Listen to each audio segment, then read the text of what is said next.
Green Era. Untuk konteksnya itu Green Era menekankan peningkatan kapasitas individu dalam mitigasi dan adaptasi perubahan iklim. Namun, mahasiswa sering merasa isu perubahan iklim terlalu besar dan jauh dari kehidupan sehari-hari. Akibatnya, tidak ada dorongan konkret untuk memulai berubah dari hal kecil. Untuk masalah yang kami hadapi, mahasiswa tidak memiliki sistem sederhana yang mendorong perubahan perilaku iklim secara konsisten dalam jangka pendek namun teratur.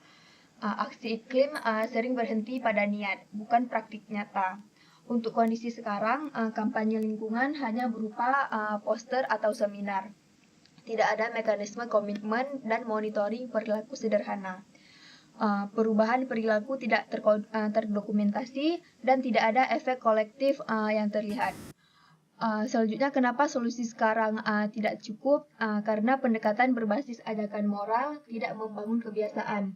Tanpa tantangan terstruktur dan evaluasi singkat, mahasiswa cenderung kembali ke kebiasaan lama. Dan kenapa penting untuk diselesaikan? Karena perubahan besar dimulai dari perubahan kecil yang konsisten. Jika mahasiswa mampu menjelaskan aksi mitigasi sederhana selama 7 hari secara kolektif, maka akan terbentuk pola perilaku baru yang lebih berkelanjutan. Dampaknya bisa meluas karena berbasis partisipasi massal. Untuk solusinya, Green Era adalah challenge sistem tantangan digital sederhana yang memberikan satu aksi iklim realistis setiap hari selama 7 hari. Yang dimana untuk hari pertama yaitu plastic reduction, kemudian di hari kedua ada energy saving, hari ketiga menggunakan kendaraan pribadi, hari keempat water saving, hari kelima pisahkan sampah organik dan anorganik, di hari keenam ada reusable item, dan di hari ketujuh mengajak teman untuk download aplikasi. Selanjutnya di project ini kami bagi beberapa tugas. Jadi untuk yang pertama akan dijelaskan oleh teman saya. Baik, di sprint 3 ini tugas yang saya lakukan itu adalah membuat fitur AI untuk challenge pertama, challenge hari pertama, challenge hari kedua, dan juga challenge hari keempat. Nah, untuk challenge hari pertama itu ada dua page, yang mana page pertama ini adalah untuk memberikan misi apa saja yang harus dilakukan oleh si user. Lalu nanti di sini ada pilihannya dan juga ada scan kamera untuk user memfoto apa saja yang dia gunakan hari itu, apakah menggunakan botol plastik ataupun tumbler. Nah, nantinya dengan microflow foto tersebut akan ditampilkan di halaman kedua. Nah, untuk membuat fitur AI di challenge 1, challenge 2 dan juga challenge 4 ini lebih kurang sama, cuman ada di perbedaannya ada di tampilannya saja. Nah, untuk pertama itu adalah membuat kode VS Code-nya, yang mana di sini ada kode untuk API dan juga training modelnya.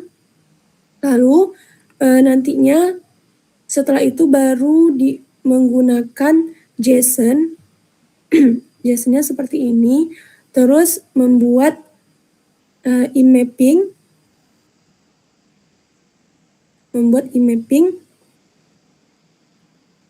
seperti ini.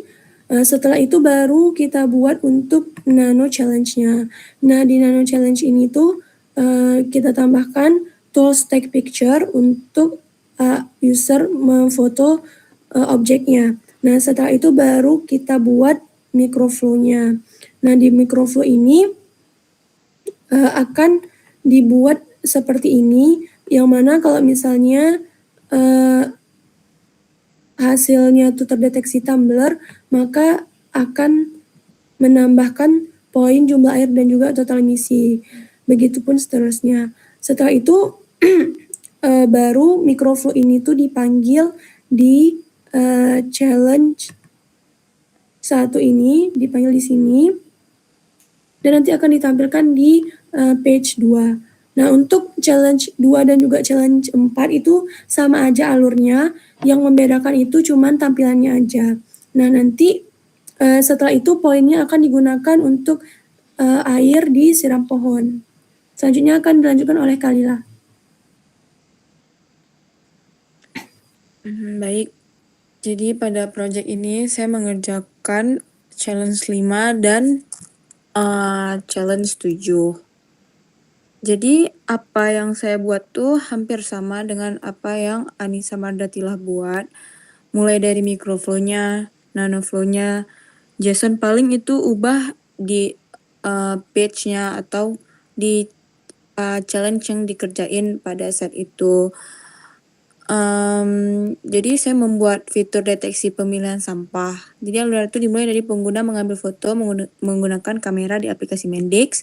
Foto tersebut disimpan ke entity yang extend dari sistem image sehingga gambar bisa diproses oleh file image Mendix. Setelah itu saya buat microflow. Setelah itu saya juga membuat kode di VS Code. Saya membuat program Flash Python untuk menerima gambar dari Mendix. Terus saya di JSON, jadi di JSON sini saya membuat respon dari Flash berisi beberapa data yaitu hasil deteksi, challenge, point, dan confidence. Contohnya tuh jika sampah terdeteksi dicampur, maka JSON akan berisi hasil deteksi. Sampah dicampur, challenge gagal, point 0, dan confidence sesuai hasil prediksi model. Terus untuk challenge yang ketujuh, saya belum sempat merge ke Anissa Mardatilah, jadi saya jelaskan saja. Jadi di challenge ketujuh ini, saya menggunakan sama juga seperti challenge-challenge sebelumnya. Jadi tetapi di sini tuh di challenge 7 ini kami mengajak orang yang lagi melakukan challenge itu untuk mengajak temannya untuk mendownload aplikasi tersebut. Selebihnya sama saja. Selanjutnya akan dijelaskan oleh Sapura. Baik, jadi tugas saya di sprint 3 ini itu tuh buat challenge yang day ketiga, yang dimana day 3 yang mana di sini tuh kita mengurangi penggunaan kendaraan yang berpolusi. Jadi di sini kita itu akan menggunakan kendaraan pribadi, yang dimana misinya itu kurangi penggunaan kendaraan pribadi untuk jarak pendek. Nah, jadi contohnya kita tuh misalnya ke kampus tuh bisa pakai bus atau pakai sepeda, bahkan bisa jalan kaki. Nah, jadi di sini kita buat kodenya di VS Code dulu. Habis itu kita buat kode JSON-nya, habis itu nanoflow sama microflow-nya. Nah, jadi di sini kita scan foto kalau kita tuh di bus atau kita pokoknya nggak menggunakan kendaraan yang berpolusi lah. Nah, setelah itu ada challenge day 6 di mana ini tuh buatnya tuh sama aja, cuma di sini challenge-nya tuh kita menggunakan